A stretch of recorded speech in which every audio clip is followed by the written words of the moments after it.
Welcome to the BASH 101 video series. This series will focus on topics related to bird, wildlife, aircraft strike hazard team's goal of preserving warfighting capabilities through the reduction of wildlife hazards to aircraft operations. We hope you find this series useful, and if you have any questions for the Air Force Safety Center BASH team, please check out our website to learn more about BASH operations or how to contact us. Today's video topic is wetlands. According to the DoD instruction 4715.03, wetlands are defined as areas that are inundated or saturated by surface or groundwater at a frequency and duration sufficient to support, and that, under normal circumstances, do support a prevalence of vegetation typically adapted for life in saturated soil conditions. This includes swamps, marshes, bogs, and similar areas. Wetlands provide food, water, and shelter to a variety of animals, including an abundance of species of plants, fish, amphibians, birds, and mammals. This includes wading birds such as great blue heron, waterfowl such as ducks, rodents such as muskrats, beavers, and rats, and raptors who hunt small rodents such as the bald eagle. Additionally, wetlands filter out water, offer flood protection, prevent shoreline erosion, and are a good source of outdoor recreation for our communities. Although wetlands are a source of great biodiversity and beauty and are extremely important to both wildlife and humans, they can pose a risk to safe aviation operations. Protective laws and regulations at both state and federal levels can complicate how the Department of the Air Force minimizes wildlife risk at and around wetlands where aviation activities occur. So if you or your team are observing or experiencing hazards to your aviation operation from a suspected wetland type area, the first question you should ask is this a designated wetland? To answer this question, you should contact your installation's Natural Resources Office and Civil Engineering Office to see if it is a designated wetland. Wetland designation is a process that can be done by the Army Corps of Engineers, a state agency, or a private company.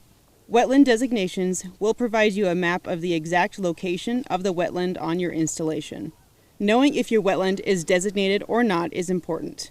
There are both federal and state regulations to work through before a hazardous designated wetland can be modified. Collecting data is the next step to obtaining the proof you need to advocate for the management of your hazardous wetland. Data can be collected through conducting wildlife surveys and through tracking bird strike reporting data trends. Installations should conduct regular wildlife surveys at and around the wetland. Surveys should be done at dawn, midday, dusk, and nighttime throughout all seasons of the year. Each wildlife survey should record the date, time, species, location, abundance, and wildlife behavior. Photographing the wildlife should also be done along with the surveys. Bird strike data trends can reveal wildlife hazards. This data can tell us when, where, and what species we are striking on and around our airfield. If data shows we are frequently striking wildlife over the wetland or striking wildlife known to be from the wetland, we can better advocate for wetland mitigations. Contact the AFSEC BASH team if you need help pulling historical BASH strike data from AFSAS. So in summary, installation safety offices must document the hazards associated with that wetland. This will help you better manage that wetland and also advocate more effectively for risk management measures for the risks and the hazards that your crews see, observe, and experience. The more data that you have, the more effective you will be. After you have collected data to prove the wetland is a hazard, it is time to start advocating for wetland management. You will need to abide by all state and federal laws. To do this, you must work with your installation Natural Resources, Civil Engineering, and MAJCOM safety offices to obtain the proper permits and permissions. Contact the AFSEC BASH team for assistance if you hit any roadblocks along the way. This process can be long and sometimes challenging, but it is more than worth it if it helps prevent mission degradation or even one fatal mishap. Feel free to reach out to the Air Force Safety Center BASH team for help at any time. If we don't know the answer, we will put you in touch with the people who do. We also have a lot of information and resources on both our AFSEC BASH public webpage and our Air Force portal page.